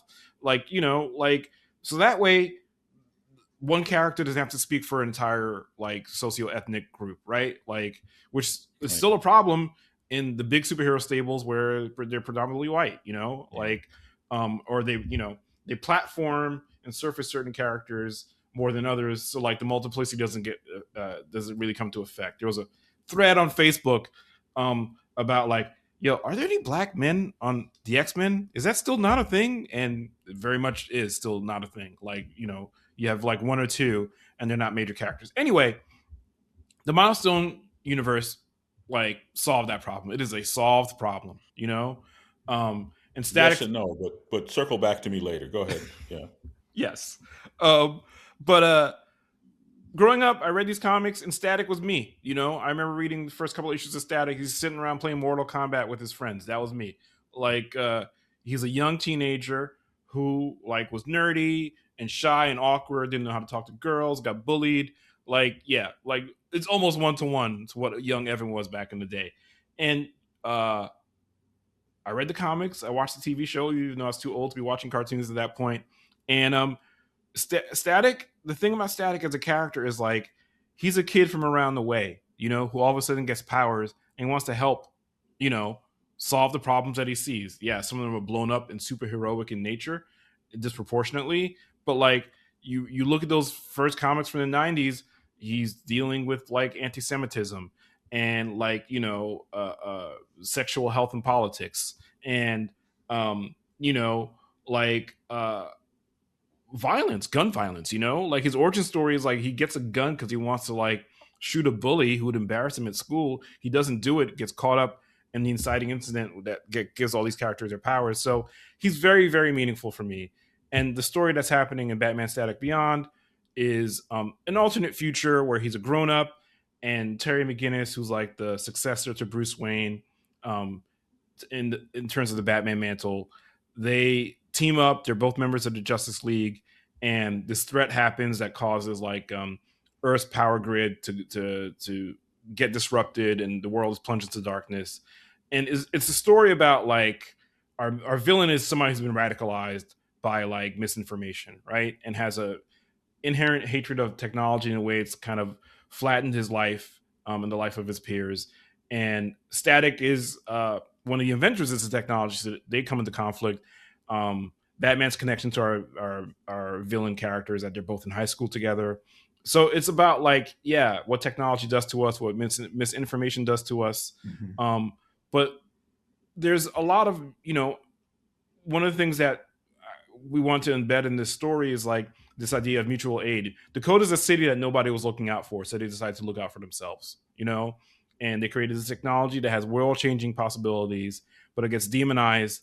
Our bad guy buys into that demonization, and causes this trauma all around the world.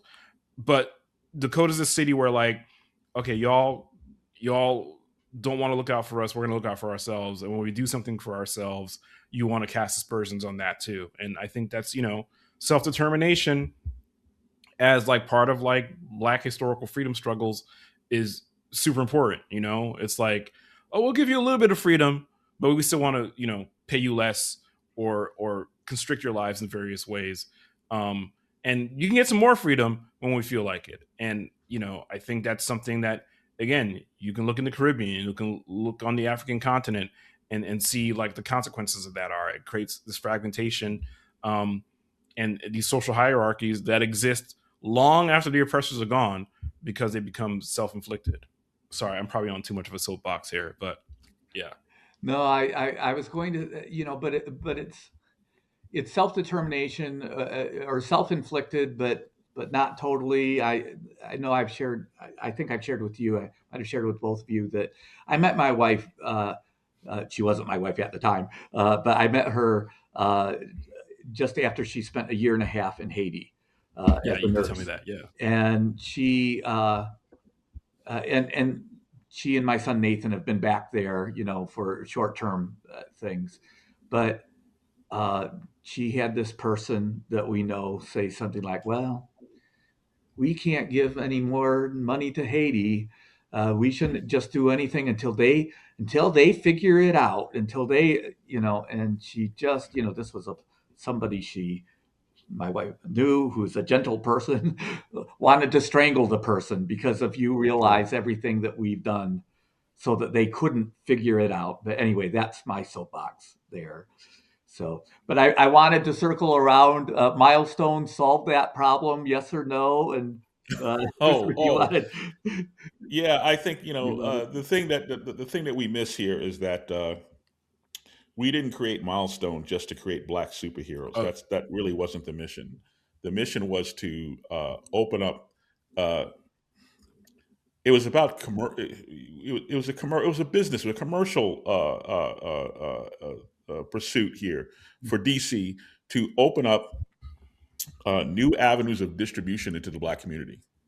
So we needed a product to put into that channel and to open that channel, and to maybe get in, maybe make some deal with the Johnson people who distributed Ebony and Jet and so forth, or Essence, or whoever was distributing Double XL and Vibe, and Vibe was out of Warner Brothers. That's right. They owned Vibe. So we wanted. That's what we Paul and I and Dennis, and that's what we were talking about. We were talking about, it made practical. It wasn't like, let's do something for Black people. Much as we, I like being put up on a pedestal. We were making a good business decision for DC Comics because the distribution channels were narrowing from newsstand into the direct market, and the direct market it mainly it's mainly like like comics were created, superhero comics were created by white males for white males.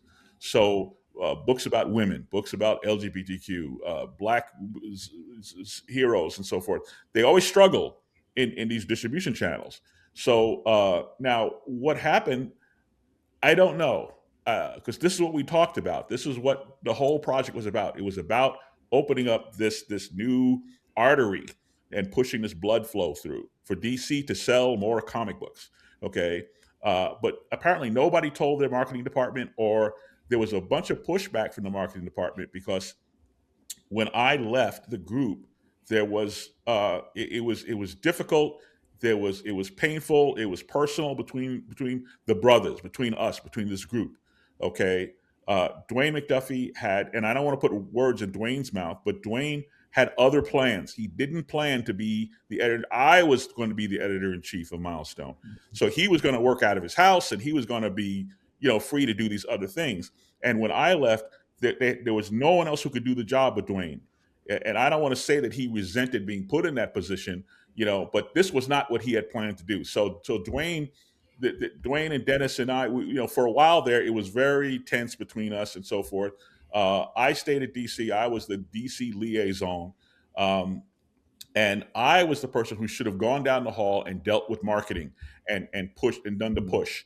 But for whatever reason, they decided they would go and deal with marketing directly themselves. And then there was a great deal of jealousy because DC had cut this check, and DC had given them some office space, at least temporarily. And the other editors, everyone was like, every editor at every publishing place, they're all scrambling for resources because there's not that many cookies to go around. And Milestone got all these cookies, and all of a sudden, there was a bunch of resentment against Milestone, which I didn't understand. We were no threat to you guys. We're trying to expand the market for you people here. So there was a great deal of what do you call it when somebody gives the order and the Indians don't carry it out. It was reluctance, rebellion. Yeah, well, it was passive aggression, administrative, foot dragging when it came to let's have conversations with Vibe and Ebony and Jet and Double XL, and let's talk to these people who rack. Remember, we used to have these things called CDs and LPs, right? And they're called rack jobbers or job rackers or rack job, whatever they are. But they go out and they're distributors, and they put the records in the stores. Let's talk to those people about getting our comics into these places, into these stores, into these barbershops and beauty shops and houses of worship and stuff like that. We were very excited about the distribution, and we created these characters to service the distribution. Yeah. And the marketing guys at DC, they're not there anymore, so I can talk about them. The marketing guys at DC, because there's very nice people at DC. I love DC. We love you, DC. But the marketing guys at DC in those days, they either didn't get the memo or they just didn't like us. And then non-compliance is the word you were looking for before. There you go. And then Dwayne would go in, and then Dwayne was he was Dwayne. So there would be sort of this personality conflict, let's put it that way, between him and the marketing guys. And they just would not work on those distribution channels. And instead they took the product and they put it into Diamond, and they put it into the same channels as everything else where it underperformed, just like I knew it was. And if I knew that they were going to put the product in Diamond, I wouldn't have, we would have started this at Dark Horse. Or we would have, gone over to Image or someplace like that. We wouldn't have done it at DC if we knew that they were just going to take our product and sit it on the doorstep and hope somebody picks it up. That's not. You have to get it to the audience that it's designed for. Yeah. And that effort was never made. So that's what I meant about we did half the job. We did our part. We created the product for you. Your job was now to get it to the right people, and we're here to help you. Yes, to blaze new territory, right? And Priest, it is still an endemic problem to the business today. I know a lot of those channels. I'm sorry to cut you off. A lot of those channels that I was talking about that we wanted to partner with, they're gone now. Yeah. Double XL is gone. Vibe is gone. The rack jobbers, there's no record stores anymore. Yeah. And this could have been a problem.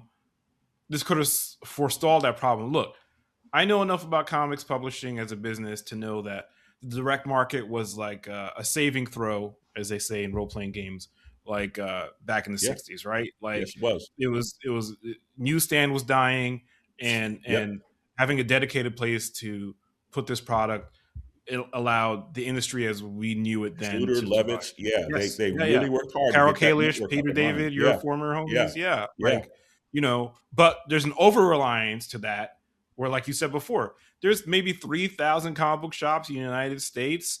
Look, I only know of 2 out of that 3,000 that are Black owned and Black run, right? Mm-hmm. And you take in the homogenization of the readership, the fetishization of your white male reader, right? We always have to serve them first. and all this stuff follows. But I remember when Rise of the Black Panther was coming out, first issue came out before the movie, second issue came out during the movie, and movie theaters would have me come in and talk about the character in the comics. Wow, really? Yeah. Wow. But Priest, it was always a local comic shop had to get the books and then bring them in for me to sign. And the point of sale systems in movie theaters, are not set up. The rack, like you said, the rack systems, displays are not set up to put comics in there. But it's like, at what point, can't get mainstream comics into a movie. That's what I'm saying. And it's their movie. It's the Avengers movie. Yeah. And CB is pulling his hair out. How do I get the comics into the theaters? Yeah. And it's like, Marvel's owned by Disney. The fact that this is still a problem that has not been solved. Isn't that amazing? Isn't that amazing? Yeah. It's wild. You can't get some comics in a movie theater open the weekend for the Avengers, because they don't control the movie. AMC control. You have to go. You got to make a deal with with Lowe's and AMC and all those people. And I don't work there, so I don't want to cast aspersions on people. I don't know why it's not happening, but I know that if like Endgame was so good, the writing and so forth was so good, that if these people came out of the theater with tears in their eyes and saw a rack of Avengers graphic novels, they'd fly out of the theater.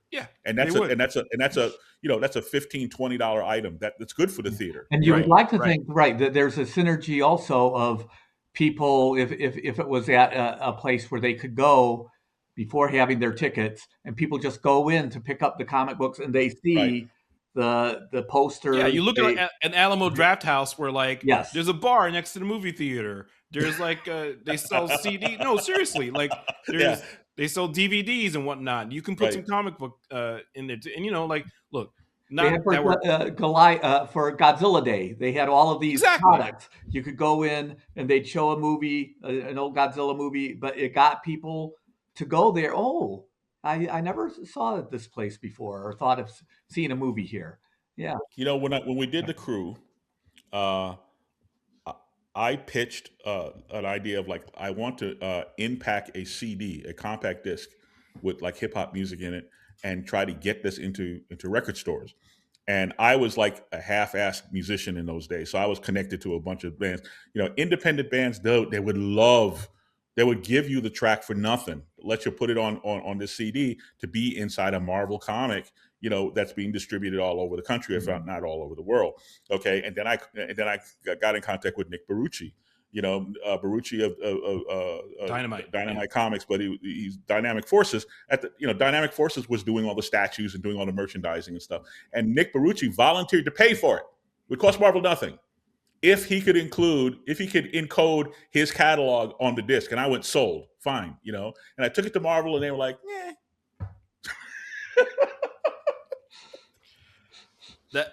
I've heard you tell the CD stuff before. I didn't know Barucci. This is the first time I'm hearing the Barucci stuff, Priest. He was going to pay for it. Yeah, it was done. It's a done deal. Wild. Yeah, that is wild.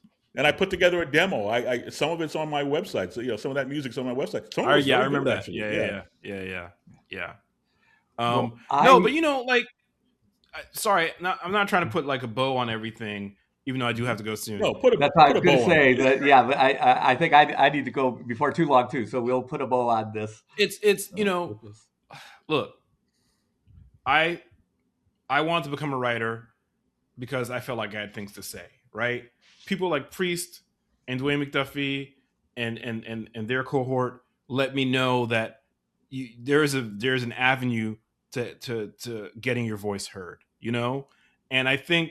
When we talk about market forces and sociocultural prejudices, the frustrating thing about all that stuff is it's a barrier for these stories getting seen and heard and read across wider audiences. I got the sales numbers on Batman Static #3, and I won't say them here, but they're a fraction of what a monthly comic book was when Priest was an editorial at Marvel, and these stories are arguably more important than ever.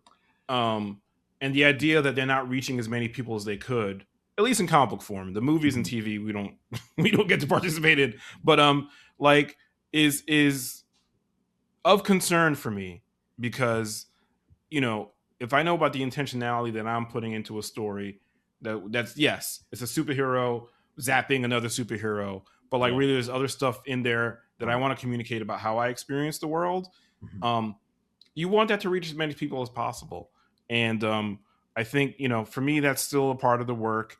And these characters are important because they can symbolize so many different kinds of ideas that can actually help make people's lives better.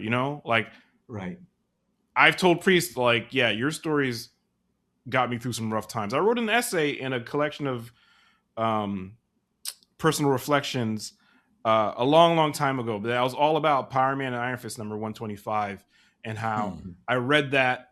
I was in high school when I read that, and I'll never forget this. There was a guy who was a CEO of RJR Nabisco, and we had an all-school assembly. I went to a Catholic all-boys school, and this was back when the statistic about... Hold that thought just 1 second. Russell, so Power Man Iron Fist 125, Iron Fist is accidentally killed. Yes. And Luke Cage is blamed for it, and Luke Cage ends up being a fugitive on the run again, which is how he started his life. Yeah. Go.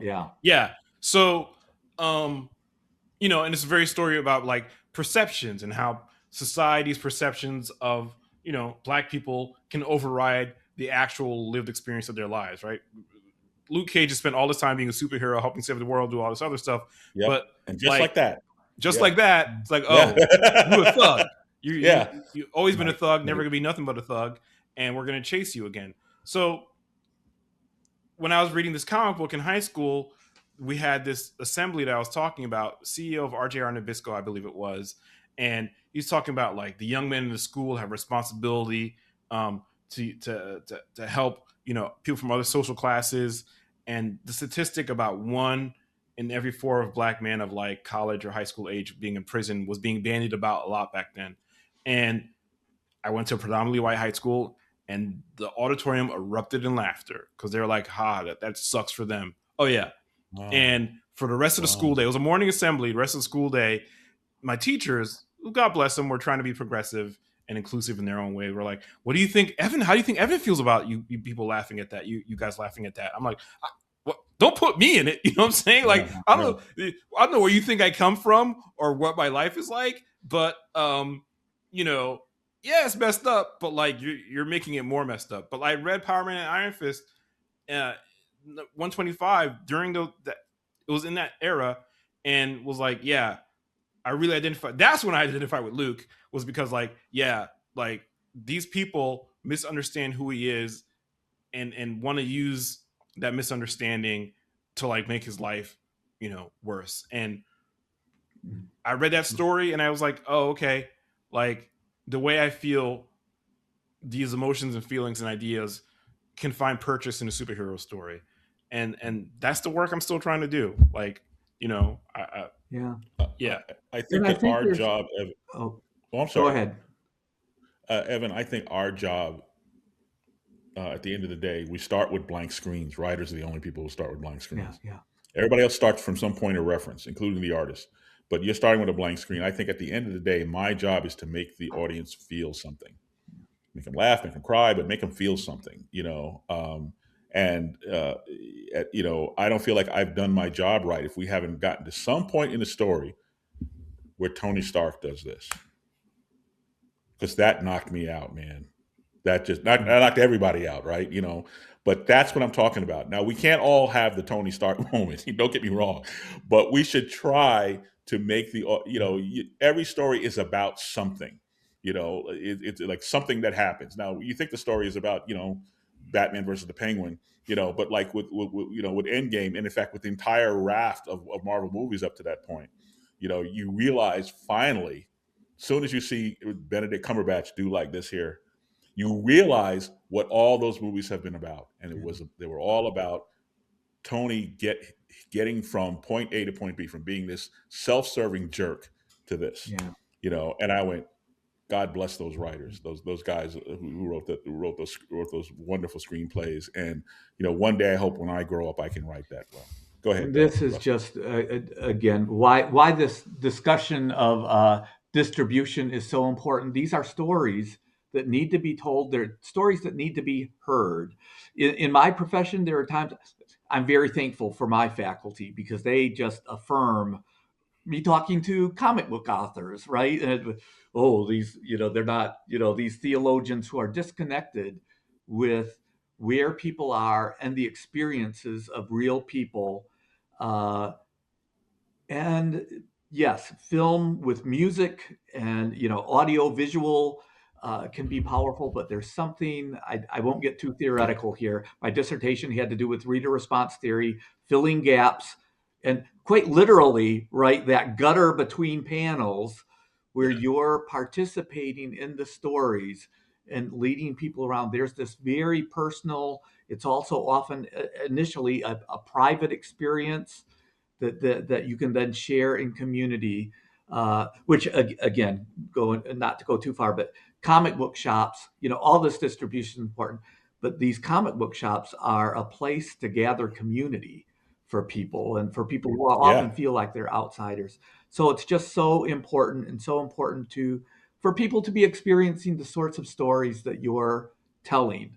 And Russ, if I can jump in, stories are delivery systems for faith, like, Oh, yes. I'm not a big Bible head, but like there's epistles, like they're letters to and from each other, about what it means to exist in the world at that moment in time, and the stories in different faith practices can all be like metaphorical, right? Like you can always point to like a historical moment in time where this thing actually happened, but like what remains is the idea of what the idea inside the story, what it means to exist as a person in relation to other people. And I think we don't have to worry about fighting the fight where superhero stories can do this kind of thing anymore. But it's like, for me, the concern is that like the shrinking audience means that like there's less effectiveness overall. And not to be overly, but to your point, to be overly self-promotional, but marvelous myths, right? These stories, these narratives, we have the narratives of the Bible and a lot of sacred texts, but these stories that have meaning, where people can find meaning in them. I'm looking at the time, and we're coming up on time. I thank you all so much. Let me give an opportunity if you have any last questions to ask each other before we wind up. Oh no. Why would I ask Evan anything? No, I got his phone number. That's good. But good to see you, sir. Same. Well, I have thoroughly enjoyed this, and thank you so much. Thank you, Russ, for setting this up. Always great to talk to this man, and to you too. Like, I hope you get something good out of it. Good. Sure, I do.